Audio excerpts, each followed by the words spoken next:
So families in the Duncanville area say they are still shaken after a gunman walked into the field house, putting the lives of campers and staff in danger. This morning, we do know more about that gunman. Police identified him as Brandon Keith Ned. We're told he was a convicted felon who was not supposed to have a gun. Investigators are now looking into how he got the weapon and any connections he may have had to the people inside that building.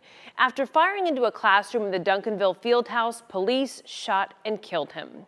Tiffany Liu is in Duncanville this morning, continuing to follow the story. You know, Tiffany, this incident now has summer camps all across North Texas reviewing their safety plans. Yeah, absolutely, Kara. Everyone seems to be reviewing their safety plans right now. And after that incident on Monday, many families here have nothing but praise for the Duncanville Police Department. As of this morning, many of the children have been relocated to a different location for summer camp. And we caught up with some of those families who are grateful that none of the kids or staff were hurt during that shooting on Monday. So the city of Duncanville is reviewing their security here at the field house. They want to make sure something like this doesn't happen again.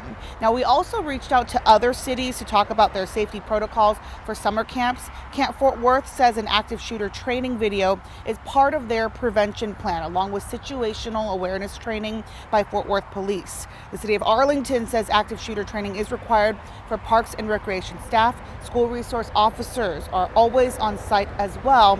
And as of this week, monthly lockdown drills will take place at all Arlington summer camps. Now, meanwhile, back here in Duncanville, like I said earlier, the kids are at a new location for their summer camp. We saw them yesterday. They were greeted by officers at the door, which I'm sure was reassuring for many of them after what happened on Monday. Kara, Mark, back to you. Yeah, absolutely. And I mean, all this happening too on the tail of the deadly shooting in Uvalde, where officers are now being investigated for not moving fast enough. So how much focus are law enforcement now putting on that quick action?